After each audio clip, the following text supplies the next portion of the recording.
नमस्कार, आप देख रहे हैं स्वामी न्यूज और मैं हूं राजीव शर्मा और आप चलते हैं दिन भर की खास खबरों की ओर। अजमेर के व्यस्ततम मार्ग रेलवे स्टेशन के सामने स्थित रेस्टोरेंट में अचानक आग लगने से क्षेत्र में अफरा तफरी मच गई। जानकारी अनुसार रेस्टोरेंट में खाना बनाते समय अचानक सिलेंडर में आग लग गई और उसके कुछ देर बाद ही सिलेंडर में ब्लास्ट हो गया, जिसके कारण आसपास की 3 दुकानें भी जल गई। दुकानों में रखा हुआ सामान भी जलकर राख हो गया। मौके पर फायर ब्रिगेड की टीम ने पहुंचकर बड़ी मशक्कत के बाद आग पर काबू पाया।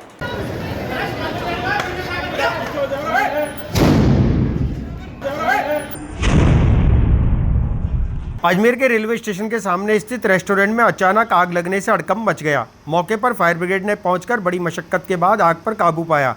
पुलिस ने जानकारी देते हुए बताया कि रेस्टोरेंट में खाना बनाते समय अचानक भीषण आग लग गई और उसके बाद तेज धमाके के साथ सिलेंडर फट गया, जिससे आसपास की 3-4 दुकान आग की चपेट में आ गई। पुलिस ने स्थिति पर काबू पाने के लिए यातायात रुकवा दिया।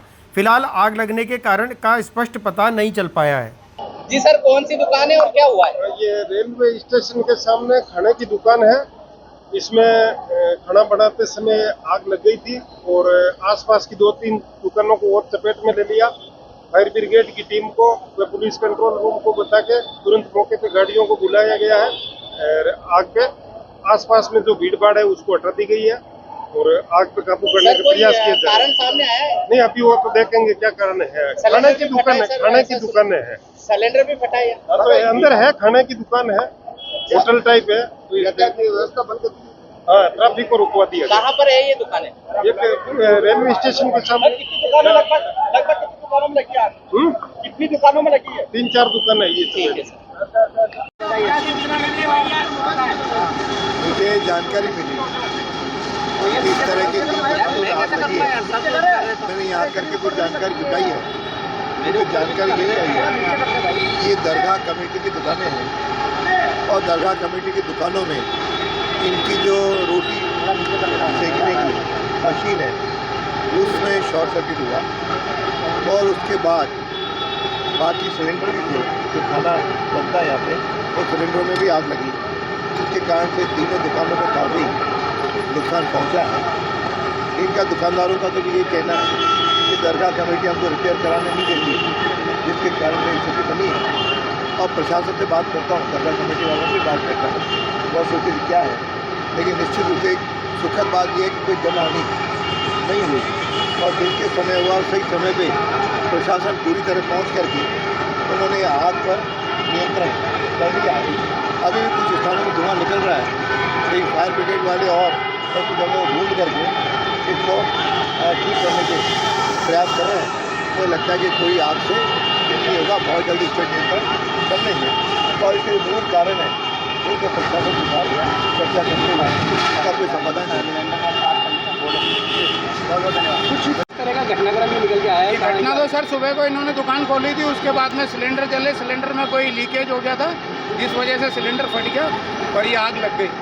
तो उसमें फिर बाहर गाड़ी भी खड़ी थी, वो भी जल के पूरी राख हो गई है और 4-5 दुकानों में आग लग चुकी है। कौन कौन सी दुकानों में आग लगी है? एक MR सन्स है, एक काके दी हड्डी है, एक दाना पानी है, एक प्रेम प्रकाश है और एक जय बोले। बस क्या कारण रहा आग लगने का? ये तो सर सिलेंडर फटा है अंदर, अभी कारण कुछ सामने नहीं आया है। ऐतिहासिक अजमेर को इसका प्राचीन गौरव फिर से दिलाने, जन समस्याओं के प्रति जनता में जागरूकता उत्पन्न करने और उनके समाधान के लिए शासन प्रशासन को जगाने और भावी अजमेर की दिशा व दशा की रूपरेखा बनाने के लिए आज एक बुद्धिजीवियों की बैठक का आयोजन किया गया। ऐतिहासिक अजमेर को इसका प्राचीन गौरव फिर से दिलाने, जन समस्याओं के प्रति जनता में जागरूकता उत्पन्न करने व उनके समाधान के लिए शासन प्रशासन को जगाने और भावी अजमेर की दिशा व दशा के रूपरेखा बनाने के लिए बुद्धिजीवियों की एक संस्था विजन अजमेर का गठन किया गया है। मंच का सपना है कि अजमेर एक ऐसा मॉडल शहर बनाया जाए जिसमें सभी जन सुविधाएं उपलब्ध हों और हर दृष्टि से स्मार्ट सिटी का सपना साकार हो। विजन अजमेर द्वारा सर्वप्रथम उन खास समस्याओं, मुद्दों एवं विशेष परिस्थितियों को सूचीबद्ध किया जाएगा जो अजमेर शहर की अपनी विशेष हैं तथा जो इसके विकास एवं यहाँ के लोगों के सुकून के लिए चुनौती बनी हुई हैं। उदाहरणतः यहाँ की पेयजल समस्या, सड़क एवं आवागमन, बसावट, पर्यटन, यहाँ के महत्वपूर्ण दफ्तरों के अनियंत्रित स्थानांतरण आदि समस्याएं चिन्हित हो जाने के बाद प्राथमिकता के आधार पर इन्हें एक एक करके हाथ में लिया जाएगा। विजन अजमेर द्वारा अपने साथ ऐसे तकनीकी विशेषज्ञों, इंजीनियरों, नगर नियोजकों, वरिष्ठ प्रशासकों एवं जानकारों को जोड़ा जाएगा जो अजमेर की उपरोक्त समस्याओं पर व्यापक चिंतन और मंथन करने के बाद ठोस एवं व्यवहारिक योजनाएं बनाने और सुझाने में मदद कर सकें। विजन अजमेर रचनात्मक विचारधारा वाला तथा प्रबुद्ध लोगों द्वारा रचित ऐसा संगठन होगा जिसमें सभी वर्ग, व्यवसाय एवं श्रेणी के लोग होंगे। बैठक में प्रारंभिक रूप से 21 सदस्यों की कोर कमेटी का गठन किया गया है, जिसके समन्वयक की जिम्मेदारी सर्वसम्मति से कमल प्रकाश कृष्णानी को दी गई है। बैठक में अनिल कुमार जैन, हेमंत रावत, गोविंद देव व्यास, वेद माथुर, गिरधर तेजवानी, उमेश चौरसिया, जिनेश सोगानी, अतुल पाटनी, दिनेश गर्ग, विनीत लोहिया, महेंद्र कुमार तीर्थानी आदि उपस्थित थे। ऐतिहासिक अजमेर को प्राचीन गौरव वापस प्राप्त हो और अजमेर को भावी अजमेर की दिशा में और उसकी दशा को किस तरीके से रूपरेखा बनाई जाए, इस संदर्भ में लोगों में जागरूकता किस तरीके से हो। अजमेर के कुछ बुद्धिजीवियों ने बैठकर आज स्वामी कॉम्प्लेक्स में एक बैठक करी। उस बैठक के अंदर एक संस्था विजन अजमेर के नाम से गठन किया गया। इसमें जो शहर का जो मॉडल है उसमें जन सुविधाएँ किस तरीके से हो, स्मार्ट सिटी का साकार रूप किस तरीके से हो, और साथ साथ जो सड़क, नाली, बिजली, सड़क के अलावा पर्यटन किस तरीके से बढ़ाया जा सकता है।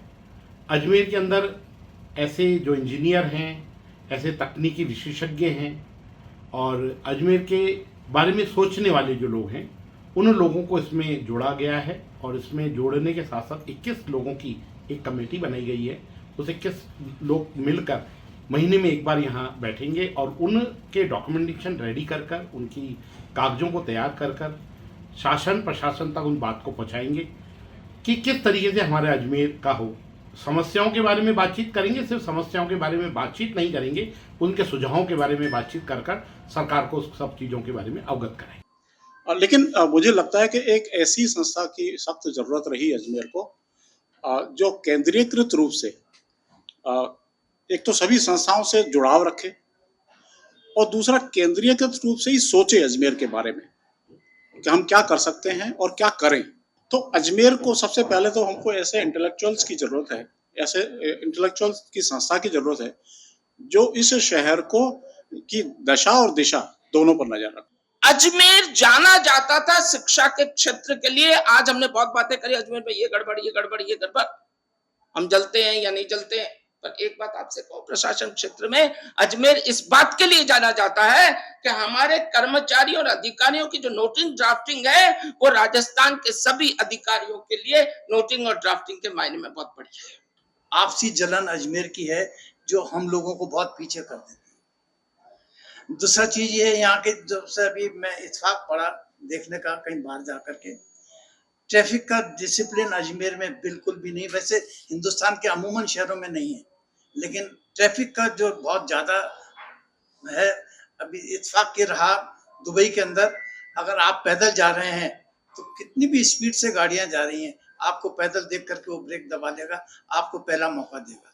संस्था के गठन की जो बात है तो मैं उससे बिल्कुल सहमत हूँ कि बेफालतू लोगों को यहाँ शामिल न किया जाए, क्योंकि बहुत शहर में ऐसे मैंने देखा है कि लोग बाग पैसे के बल पे हर कहीं घुस जाते हैं और वो कोशिश करते हैं कि उस संस्था के बतौर या उस किसी न किसी संस्था के माध्यम से वो खबरों में बने रहें या किसी काम में जबरदस्ती घुसते रहें। तो उन्हीं लोगों को शामिल किया जाए कि जो वाकई अपनी फील्ड में या जो वाकई शहर की समस्याओं के बारे में चिंतित हैं। चिंतित बहुत है साहब, आप मुझसे 5,000 रुपये ले जाओ, मेरा नाम छाप देना, लेकिन मैं आने में असमर्थ हूँ। तो ऐसे व्यक्तियों को शायद मैं सोचता हूँ कि नेग्लेक्ट किया जाए।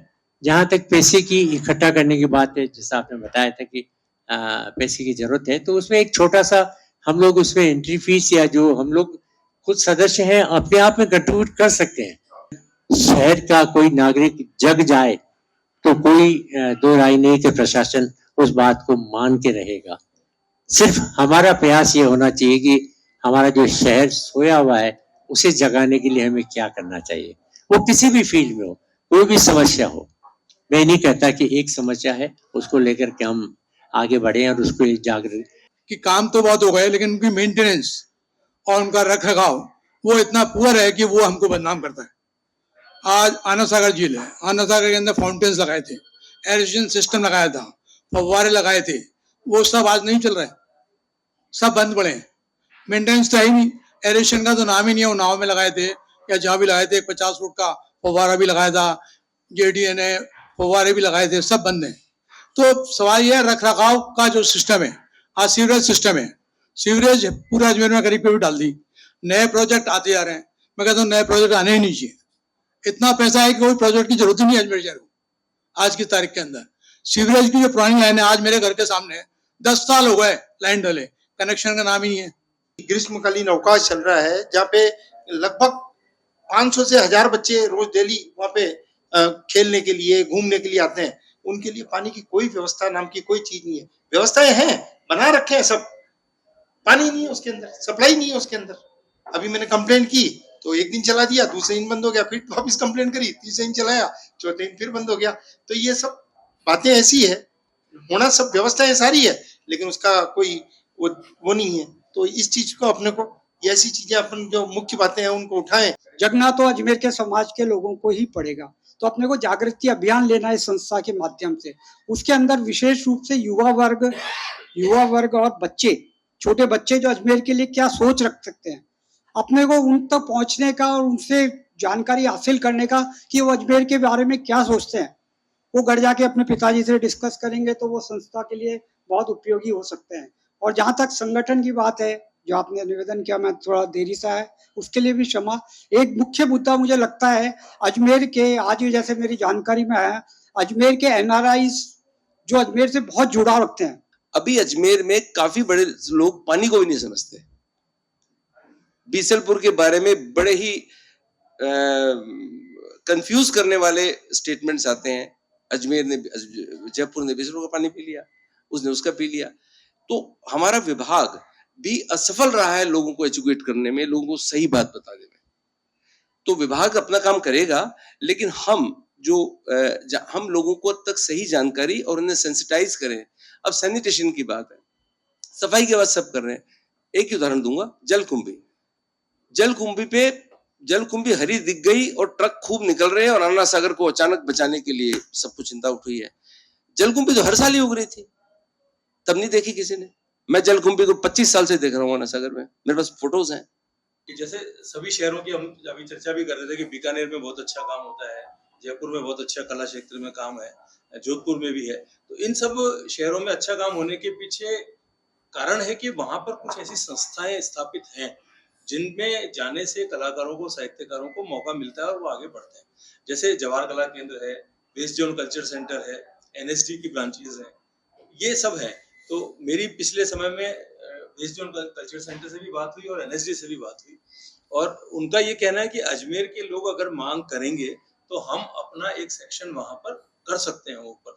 तो अगर ऐसी कोई इंस्टीट्यूट यहाँ बनता है तो ये इसको हम लॉन्ग टर्म में मान सकते हैं, और शॉर्ट टर्म में ये कि हम स्वामी सर्वानंद विद्यालय में चल रहे सिंधी बाल संस्कार शिविर के आज समापन के अवसर पर विद्यार्थियों द्वारा अनेक कार्यक्रम आयोजित किए गए।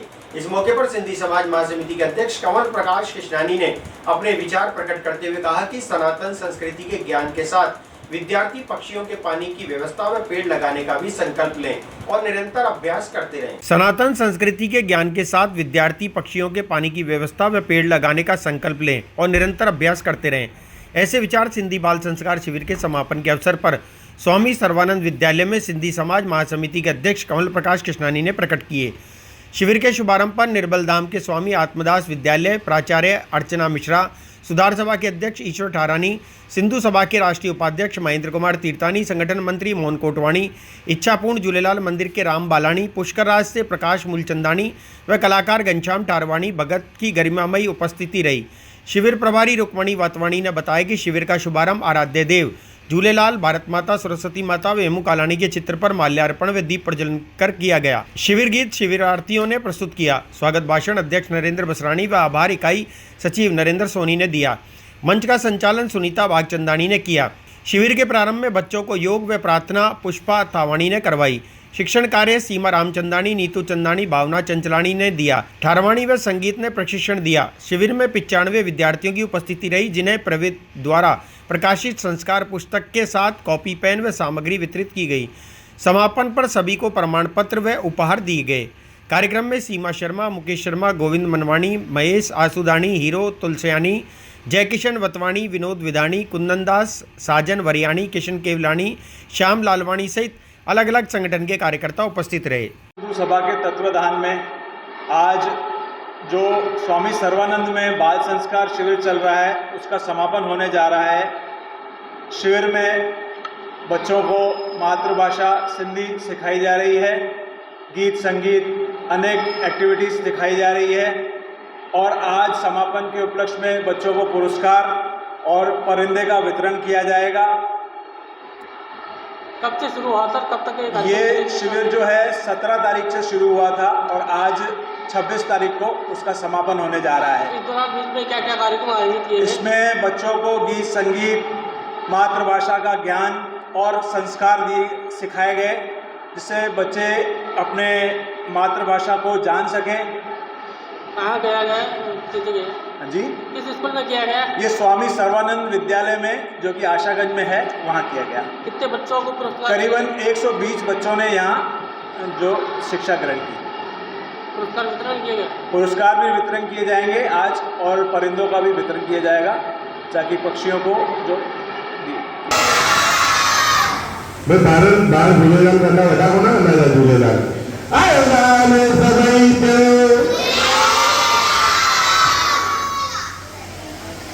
भारतीय हिंदू सभा द्वारा आज बाल संस्कार शिविर अजमेर में जो पंज हलन पिया उन्होंने सभी का पहले भारतीय हिंदू सभा की पूरी टीम के लख लख खोखा खोखा डॉलर मिलियन कंटेनर बारे में सच्चाई में असांजा वॾा जॾहिं फुल छॾे करे आया त असांखे वॾनि खे ॾाढी परेशानियुनि जो सामनो करणो पियो। उन्होंने बेसिकली बोली हुई जो कुछ भी लो सब कुछ छॾे आया होते। अॼु उन बोली के बचाइण लाइ उन बोली के नवनि पीढ़ीअ खे नई पीढ़ खे बोली के बचाइण जे लाइ जो कोशिश कनि था भारतीय हिंदू सभा जा सब पदाधिकारी सभी वाधाई जा पात्र हैं। अॼु उन्हनि ॿारनि जी तरफ़ों जीअं वेद की प्रस्तुति ॾिनी, गीत की प्रस्तुति ॾिनी, इनमें इन्हनि ॿारनि में सिंध जी पूरी झलक पई ॾिसण में अची। असांजा घनश्याम भगत जी इंटरनेशनल लेवल ते वञी करे सिंधी भाषा के सिंधी माण्हुनि खे जोड़ण जी वॾे पैमाने ते कोशिश कनि पिया इंटरनेशनल लेवल ते। असांजा भगत चितानी जी भारत में पूरे में प्रवास करी करे सिंधी संस्कृति सिंधी सभ्यता के बचाइण लाइ उन सिंधी संस्कृति के अलावा बोलीअ खे कहिड़े हिसाब सां असांजी नई पीढ़ी खे पहुचाइनि उन लाइ कोशिश कनि पिया। ॿिया जो दादा जन आहिनि सभई कोशिश जी सभिनी जी कोशिशूं आहिनि। असांजा साईं हंसराम साहिब हिकिड़ी शइ चवंदा आहिनि कि इहा बोली आहे न, इहा बोली खे जेतिरो बचाए सघूं न असां उन में वॾी ॻाल्हि आहे। महामंडलेश्वर असांजा असांजे फ़ख्र जी ॻाल्हि बि आहे कि इहा महामंडलेश्वर समाज के नए ॿारनि खे बोली के बचाने लाइ कोशिश करते हैं, हमेशा तैयार रहना चाहिए। कभी भी कोई जो भी सहकार खपे तक उन्हनि जो मंदिर उन्हनि जो जगह सनातन धर्म लाइ हमेशा रक्षा करण लाइ हमेशा तैयार रहंदी आहे। असांखे ॿारनि खे कोशिश करण लाइ अॻियां वधाइण लाइ असां सिंध इतिहास ऐं साहित्य शोध संस्थान जो बि प्रारंभ कयोसीं असां अमरापुर सेवा में। उनमें 5,000 किताबों हैं, सिंधी अरबी भाषा सिंधी देवनागरी भाषा भी किताबों हैं। उन्होंने किताबों के देवनागरी में हिंदी में इंग्लिश में कन्वर्ट करण जो डिजिटल फैन जो कम होने पे कई वॾे पैमाने ते असांजे सभिनी जी समाज में भी कोशिशूं आहिनि। इन्ही शइ में अॼु दादा नौलाजी बच्चानी साहब खे यादि कंदुमि कि दादा नौलाजी बच्चानी साहब मां जॾहिं ॾाढो नंढो मुझे घर में बिल्कुल एक छॾे करे मकान में रहंदा आया, लेकिन किताब खणी आया कि काउंटिंग में एक्चुअली सिंधी भाषा में मूंखे सिंधी भाषा ईंदी कोन हुई। साईं राम साहिब चयो कि भैया सिंधी सिखणी आहे त सिंधी सिखण में तव्हांखे स्कूल में अॻियां वधिणो आहे त सिंधी समाज सिंधी भाषा खे मां दादा जन जो स्वागत कंदुमि। दादा थारानी साहब अगेंस्ट दादा अगेंस्ट असांजा आइकॉन आहिनि अजमेर में सिंधी भाषा के, सिंधी संस्कृति के, सिंधी स्कूलन के, सिंधी के धोरण में बड़े में दीदी जी असांजे विच में आहे थारानी साहब सुधार सभा जा प्रमुख आहिनि। दीदी तव्हां बि अॻियां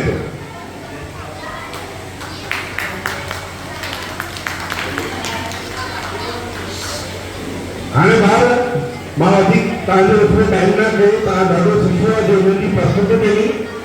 अॼु हिते तव्हांखे हिकिड़ो पखियुनि लाइ हिकिड़ो पॉट ॾिबो, उन्हनि में पाणी तव्हांखे भरणो आहे। सभिनी ॿारनि खे पाणी भरणो आहे न, भरंदो पाणी भरंदो ऐं उन जे अलावा हिकिड़ो वृक्ष बि लॻाइजो। वृक्ष लॻण बि ज़रूरी आहे। ऑक्सीजन खे बचाइण लाइ असांखे वृक्ष लॻण जी ज़रूरत आहे। पंहिंजे हैप्पी बर्थडे ते, पंहिंजे जन्मदिन ते, किथे बि किथे हिकिड़ो वृक्ष लॻाइणु ज़रूरी आहे। तव्हां यदि वृक्ष लॻाईंदो त अॻियां हली करे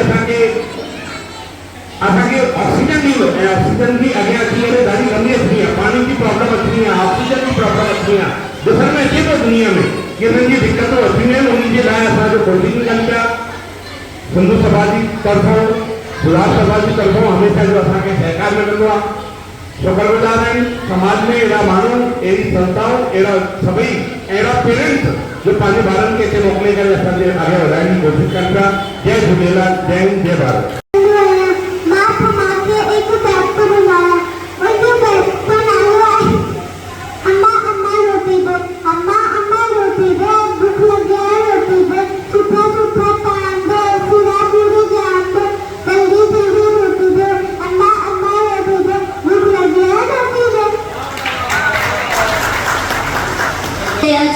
चाचो चाची हुते अचंता, तारो तारो घर मुंहिंजो नंढो नंढो घर, मासी मासर हिते अचंता, फूफी फूफड़ हिते अचंता, तारो तारो घर मुंहिंजो नंढो नंढो घर। जय झूलेलाल। फिलहाल बुलेटिन में इतना ही। मुझे दीजिए इजाजत। देखते रहे स्वामी न्यूज। जय हिंद, जय भारत।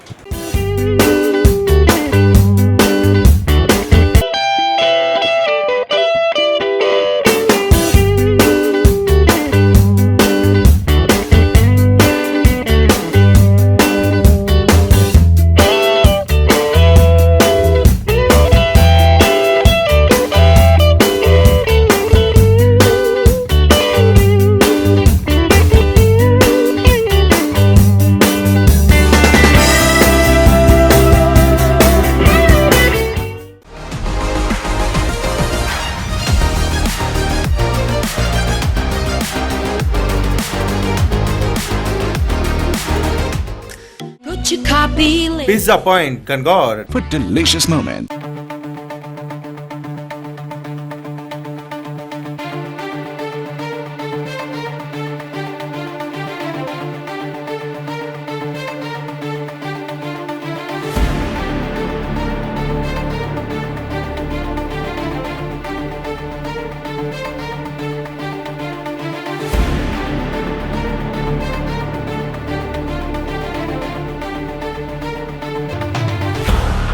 आना सागर झील बचाने के लिए पर्यावरण बचाओ समिति, एनजीओ संस्था और आमजन द्वारा लगातार प्रशासन से झील से जलकुंभी हटाने के लिए अनुरोध किया जा रहा है। आज आना सागर चौपाटी पर आना सागर संघर्ष समिति के तत्वावधान में साइकिल पेडलिंग कर आना सागर बचाने का संदेश दिया गया।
Ajay Meru ladies social society द्वारा रेलवे प्रशासन की अनुमति से संजय काकरा ने यात्रियों को जल पिलाकर सेवा भाव में अपना सहयोग दिया।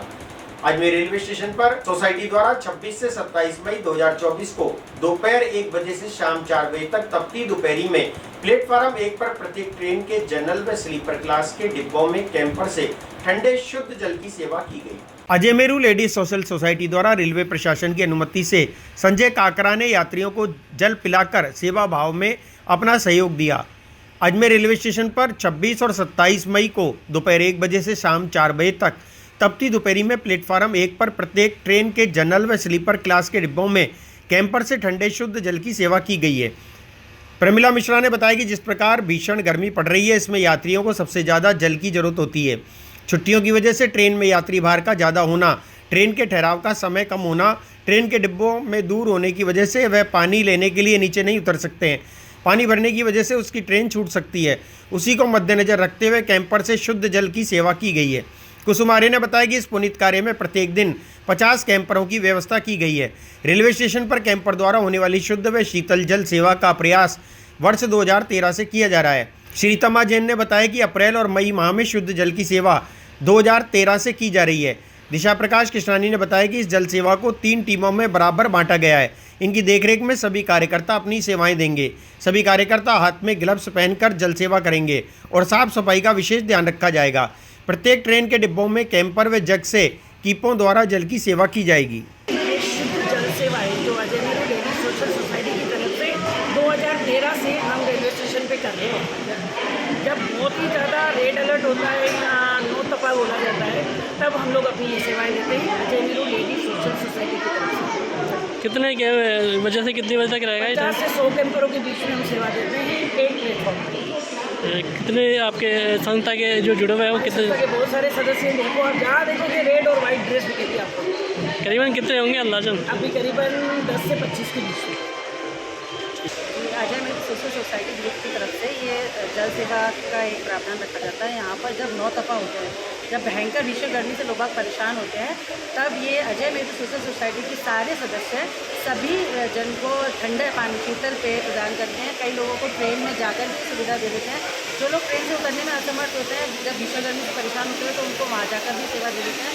और सबको इतनी गर्मी में जल प्रदान करके, जल सेवा करके हमें बहुत संतुष्टि प्राप्त होती है। इतना अच्छा लग रहा है जब सब लोग बात कहते हैं कि इतनी भीषण गर्मी में आप जल सेवा का जो कार्य कर रहे हैं बहुत ही बेहतर कार्य है और हम कोशिश करेंगे लगातार ये सेवा कार्य करते रहें। अभी हमारा 2 दिन का कार्यक्रम है ये, और प्लेटफॉर्म पर 3 जगह हमारे काउंटर्स लगे हैं जहाँ पर काफ़ी लोगों को सेवा प्रदान की जाएगी। आपका नाम? श्री कुमार जैन। की सेवाएं दे रहे हैं आप, और क्या सेवा दे रहे हैं? हम लोग Ajay Meru ladies social society की ओर से हैं। हम सभी सदस्यता हम लोग जल जीवन दे रहे हैं, यानी कि इतनी भीषण गर्मी पड़ रही है जिसमें एक जल एकमात्र सहारा होता है सभी का, जो यात्री आ रहे हैं और जा रहे हैं। तो हम लोगों ने स्टेशन पे इसलिए दिया है क्योंकि सभी यात्रियों को पानी की बहुत ज़रूरत पड़ती है, जो कि ट्रेन से नहीं आ पाते हैं और ना जा पाते हैं। तो हम लोग उनको सुविधा दे रहे हैं यहाँ पर 26 और 27 तारीख 2 दिन हम लोगों को रेलवे की तरफ से मिला हुआ है। तो हम 2 दिन ये सुविधाएँ देंगे, आज और कल। तो सभी को जल की इतनी आवश्यकता होती है, इतनी भीषण गर्मी जहाँ 35 डिग्री तक पहुँच चुका है, सबका इतना पसीना निकल रहा है कि पूछो मत। तो उसलिए हम लोग इसे सेवा दे रहे हैं सभी को। आपका नाम? मेरा नाम नीरू जैन है और हम सभी LSS की तरफ से ये सभी 40 मेंबर्स यहाँ लगे हुए स्टेशन पे, जो अपनी हर लोगों को सुविधा दे रहे हैं। जो भी यहाँ से पानी पीकर जाता है वो हम लोगों को बहुत दुआएं दे के जा रहा है कि आपका NGO बहुत अच्छा कार्य कर रहा है। Thank you. किस तरह की सेवाएं कर रही है आप? आज हम Ajay Meru ladies social society की तरफ से ठंडे जल की हम व्यवस्था कर रही हैं और लोगों को ठंडा पानी पिला रहे हैं। कहाँ पर लगा रहे हैं, कहाँ कर रहे हैं आपके? ये हमारा अजमेर का रेलवे स्टेशन है, प्लेटफॉर्म नंबर 1 पे। आपका नाम? सबलीन का Ajay Meru ladies social society की तरफ से। किस तरह? बहुत अच्छा लग रहा है हमको सेवा करके, जल सेवा करके बहुत अच्छा लग रहा है। कहाँ पर सेवाएं दे रहे हैं, क्या है? स्टेशन, रेलवे स्टेशन पे जल सेवा कर रही है Ajay Meru ladies social society की तरफ से। किस तरह की सेवाएं दे रहे हैं आप? पानी किस तरह की खुशी महसूस होती है ऐसा काम करके? खुशी तो बहुत महसूस होती है, किसी को अपने आप से जल सेवा कराने से अंदर से बहुत अच्छा लगता है। 2 दिन की जगह हमको 5 दिन की परमिशन मिलनी चाहिए, तो हम 5 दिन भी इसको तैयार करा सकते हैं। आपका नाम? लोकसभा चुनाव के 6 चरण पूरे हो चुके हैं। 7वां चरण 1 जून को होगा। इसके पश्चात 4 जून को मतगणना की जाएगी। आज इसी संदर्भ में निर्वाचन आयोग के निर्देश पर मतगणना की तैयारी को लेकर एक समीक्षा बैठक का आयोजन कलेक्ट्रेट कार्यालय में किया गया।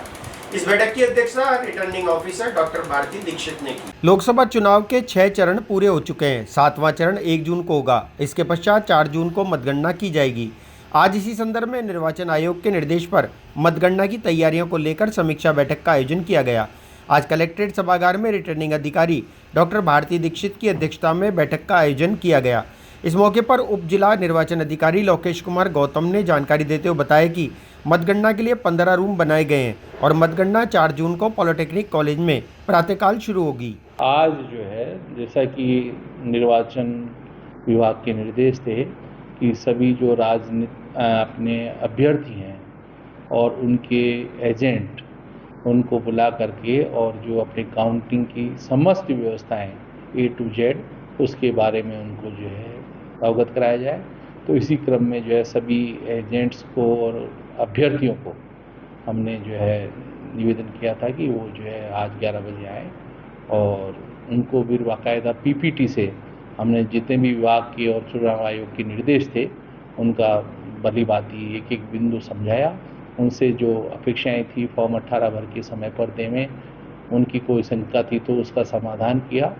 और काउंटिंग में किस गेट से कहाँ पार्किंग होनी है, कहाँ से प्रवेश होना है, मोबाइल बिल्कुल नहीं लाना है और 6:30 से पहले प्रवेश करना ही है, ये सारे जितने भी निर्देश थे अपनी व्यवस्थाओं संबंधी वो उनको अवगत कराया और उनसे निवेदन किया गया कि वो जो है अपने एक ट्रेनिंग सेशन रखें सभी काउंटिंग एजेंट का और उनको जो है बाकायदा जो भी चुनाव आयोग के निर्देश हैं जो हमने हैंडबुक उनको प्रदान किए उसके अनुसार उनको अवगत करावें ताकि वो जो है गणना के समय जो है पूरी तरह उनको ज्ञान हो, विज्ञ हो और किसी तरह की उनमें अनक्लैरिटी या डाउट, संदेह नहीं रहे नियमों के बारे में, प्रक्रिया के बारे में।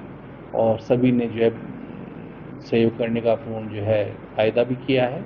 और जैसा कि अपना अजमेर शांतिपूर्ण जिला है, सब लोग जो है नियमों को मानने वाले हैं, तो हमें भी आशा है कि निर्वाचन जो एजेंट होंगे या जो उनके काउंटिंग एजेंट होंगे वो बिल्कुल जो है विभाग के निर्देशों के अनुसार हमारा सहयोग करेंगे। प्रत्येक टेबल पर एक अभ्यर्थी का एक एजेंट जा सकता है। उसके अलावा RO टेबल पर एक एजेंट और बैठ सकता है। जैसे माखूपुरा आपको पॉलिटेक्निक कॉलेज है, बताया उनको, वो तो सब परिचित हो आप भी जो है कई सालों से विधानसभा चुनाव की भी काउंटिंग वही हुई थी, उससे पहले लोकसभा की भी हुई थी, तो इस मामले में तो सबको पता है। फिलहाल बुलेटिन में इतना ही, मुझे दीजिए इजाजत। देखते रहे स्वामी न्यूज। जय हिंद, जय भारत।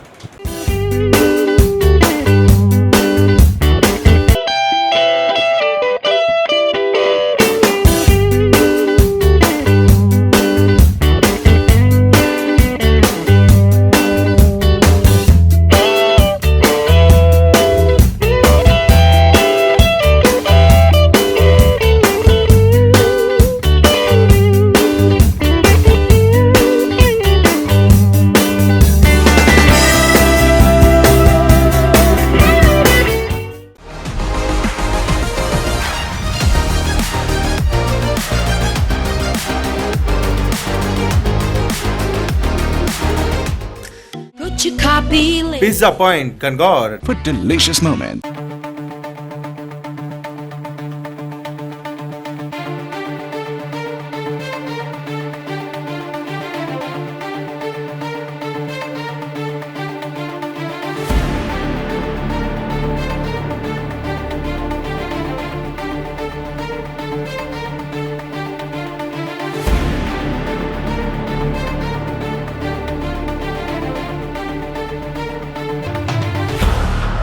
अजमेर के फव्वारा चौराहे से लेकर दिल्ली गेट तक कई बार जाम लगने के हालात बन जाते हैं। यातायात व्यवस्था को सुचारू रखने के लिए पुलिस अधीक्षक द्वारा निर्देश दिए गए। इस पर कार्रवाई करते हुए यातायात निरीक्षक ने आज फव्वारा चौराहे से रूट का डायवर्जन किया। पुलिस द्वारा बैरिकेड लगाकर ई रिक्शा के प्रवेश को रोका गया और उन्हें दूसरे रास्ते से निकासी दी गई। अजमेर में बढ़ते हुए यातायात के दबाव को देखते हुए जिला पुलिस अधीक्षक के निर्देश पर यातायात पुलिस द्वारा आज फव्वारा सर्किल से आने वाले वाहनों का डायवर्जन दिल्ली गेट से पहले एक अन्य रास्ते से किया गया, जिसमें वाहनों को गंज घाटी से होते हुए निकाला गया। इसके लिए ट्रैफिक द्वारा पहले बैरिकेडिंग लगाए गए ताकि आने वाली ई रिक्शा का प्रवेश अंदर की ओर ना हो सके। इस मौके पर यातायात निरीक्षक ने बताया कि गंज से लेकर दिल्ली गेट तक यातायात का भारी दबाव रहता है, जिसके कारण अधिकतर जाम लगने की स्थिति होती है। इस बार नवाचार करते हुए पुलिस अधीक्षक के निर्देश पर यह कार्य किया गया, जिसमें बैरिकेड लगाकर ई रिक्शा और टांगों का डायवर्जन दूसरे रास्ते से किया गया है। नवाचार एसपी साहब का प्लान है। एसपी साहब ने आदेश फरमाया कि दरगाह रोड पे बहुत ज़्यादा ट्रैफिक रहता है, तो उसके लिए एसपी साहब ने प्लान बना के दिया। और एसपी साहब ने जो प्लान दिया उसमें ये साधन टांगा है, ई रिक्शा है, टेम्पो है, ये गंज चौराया और तिराया से आएंगे और यहाँ दिल्ली गेट से पहले वाले कट से अंदर हो जाएंगे और यहाँ से वापस बाहर निकल करके वहाँ चले जाएंगे ऋषि उद्यान की तरफ। इससे वैसे इस रोड पे यातायात का भार बहुत कम हो जाएगा और ट्रैफिक भी बहुत शानदार चलेगा। साहब नवाचार कर रहे हैं और साहब के आदेशों की पालना की जा रही है। चलेगा सर ये हमेशा के लिए चलेगा। वन वे रहेगा? हाँ, ये वन वे रहेगा साहब के आदेश अनुसार। एसपी साहब ने आदेश फरमाया, साहब के आदेश अनुसार वन वे रहेगा।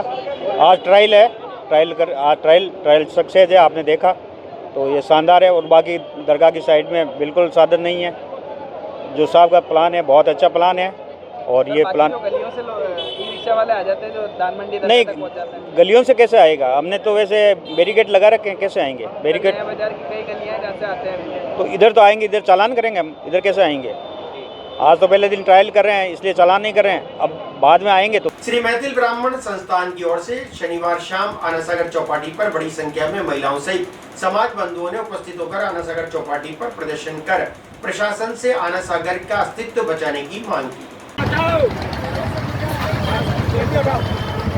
आनासागर बचाओ, जलकुंभी हटाओ, आनासागर बचाओ, जलकुंभी हटाओ, आनासागर बचाओ, जलकुंभी हटाओ। अजमेर की शान, अजमेर की शान, अजमेर की शान, कुंभी हटाओ, कुंभी हटाओ, जलकुंभी हटाओ।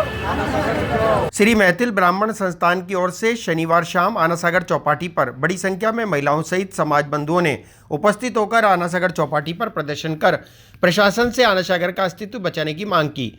अध्यक्ष मोहन किशोर मिश्रा की अगुवाई में आयोजित प्रदर्शन में बड़ी संख्या में मैथिल ब्राह्मण समाज बंधु ने शामिल होकर हाथों में तख्तियां लेकर आनासागर बचाओ जलकुंभी हटाओ नारे लगाए। सचिव शैलेंद्र शर्मा ने बताया कि प्रदर्शन के दौरान संस्थान अध्यक्ष मोहन किशोर शर्मा, मंदिर कमेटी अध्यक्ष SK शर्मा, शिव कुमार शर्मा, सचिव राकेश शर्मा, रंजन शर्मा, विप्र सेना, महिला अध्यक्ष रमा मिश्रा, लॉयन सीमा पाठक आदि ने विचार रखे। कार्यक्रम में कमलेश मिश्रा, प्रदीप मिश्रा, राकेश मिश्रा, रत्नेश शर्मा, विजय शर्मा, त्रिलोकीनाथ, NP शर्मा, सुधीर झा, रेणु शर्मा, रोमेश जी, कमल, शैली, अरविंद, कमलनाथ, प्रिशरा, ज्योति शर्मा, कल्पना, माधुरी जी, ममता, महिमा, अरुणा शर्मा, सविता मिश्रा, मंजू शर्मा सहित समाज बंधु व पदाधिकारी मौजूद रहे।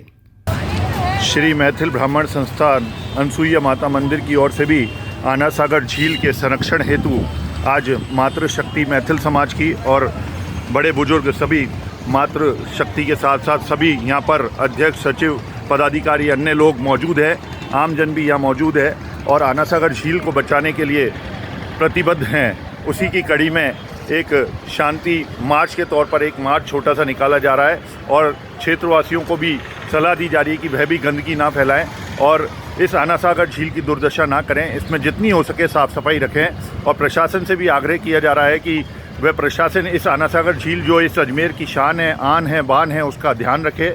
इसी के तहत आज श्री मैथिल ब्राह्मण संस्थान ने ये प्रदर्शन करा है और सरकार को एक तरह से बताया भी है कि वह इसके लिए प्रतिबद्ध हो जाए और इस आनासागर झील को बचाए।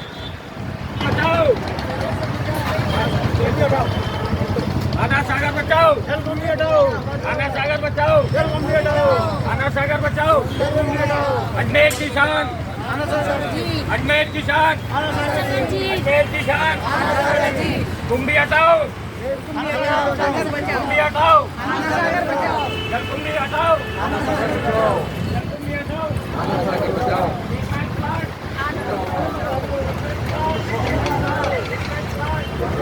ये इस आना सागर में जितनी भी होटल हैं और जितना भी गंदा पानी है वो इसमें आ रहा है, उससे ये जलकुंभी है इसको प्रोत्साहन मिल रहा है, इससे ये अतिशीघ्र फैलती है। हम चाह रहे हैं कि इसकी जड़ से मिटाएं। हाँ, आप क्या कहना चाहेंगे? मेरा कहना ये है कि आना सागर की दुर्दशा हो रही है, उस पर प्रशासन ध्यान दे। और हमने जो स्वच्छता देखी है वो आज हमें मतलब हमारे को बड़ा अशोभनीय लगता है कि वो जो हमने देखा है वो आज नहीं है। लेकिन प्रशासन हम चाहते हैं मैथिल समाज के द्वारा, हमारी श्री मैथिल ब्राह्मण संस्थान है जो समाज को लेकर सभी ब्राह्मणों के साथ लेकर चलती है। और हमारा उद्देश्य ये रहता है कि अजमेर का पर्यावरण सुरक्षित रहे, सुंदर रहे, अजमेर पुनः अपना सौंदर्य को हासिल करे। आज हमारे मैथिल ब्राह्मण संस्थान ने और सारे मैथिल ब्राह्मणों ने ये निश्चित किया था कि आना सागर की जो हालत दुर्दशा हो रही है उसके सुधारने के लिए प्रशासन का ध्यान आकर्षित करने के लिए और दूसरी संस्थाओं का ध्यान आकर्षित करने के लिए यहाँ एक धरना प्रदर्शन किया गया। हम लोगों ने आना सागर को इतना स्वच्छ और बढ़िया देखा है अपने बचपन में, और उसमें ये आज लेकिन जो इसकी दुर्दशा है, चारों तरफ से होटलों का पानी आता है, चारों तरफ से जो शादी के गार्डन से उनका पानी आता है, सीवरेज ट्रीटमेंट प्लांट है वो ख़राब पड़ा है, एनजीटी की जो लगाई गई रेलिंगें वगैरह थी वो सारी टूट चुकी हैं, और सारा जलकुंभी तभी पैदा होती है जब आपके पानी दूषित होता है, और उस दूषित पानी से आपके आसपास के लोगों को भी बहुत नुकसान होता है, सारी मछलियाँ भी मरती हैं। तो हम लोग ये चाहते हैं कि अजमेर की जो शान आना सागर है वो स्वच्छ हो, अच्छा हो, और उसके लिए सरकार या जो भी प्राधिकरण जो भी प्रयास करे उसमें हमारा समाज पूरी तरह से सहयोग दे। उसके लिए हमने आज ये प्रदर्शन किया कि हम लोग के समाज भी उसके अंदर सहयोग करें। आपका शुभ नाम? मोहन किशोर मिश्रा, और मैं रिटायर्ड लेखाधिकारी हूँ और अभी मैं मैथिल ब्राह्मण संस्थान का अध्यक्ष। जैसा कि आना सागर झील के बारे में कहा जाता है कि ये लोगों का दिल कहलाती है, और जब शरीर में दिल ही खराब हो जाए तो उसकी क्या स्थिति होती है, ये इससे आप सब लोग अवगत हैं। इसलिए अगर इसको दिल मारते हैं तो इसको सुरक्षित करना बहुत ही आवश्यक है। हमारा बार बार यही निवेदन है प्रशासन से कि जितनी जल्दी हो सके इसको स्वच्छ कराएं और इसको पहले वाले रूप में देखें। Thank you so much. 11वीं शताब्दी में बनी झील जो कि पृथ्वीराज के दादाजी ने बनवाई थी, और उन्हीं के सरनेम अन्ना के नाम से इसका नाम आना सागर झील पड़ा है। इतनी पुरानी झील है और इतनी प्राचीन झील है, कृत्रिम झील है, ये इतनी शानदार झील है। तो हम प्रशासन से निवेदन करेंगे कि कृपया इसकी सुंदरता हमेशा बनाए रखें, और जो इतनी भयंकर जलकुंभी या फैल गई थी उसके लिए पैसा भी कितना लगा, मतलब वो पैसा सब वेस्ट ही तो हुआ ना एक तरह। अभी चलते हैं एक छोटे से ब्रेक पर। ब्रेक के बाद फिर से हाजिर होंगे।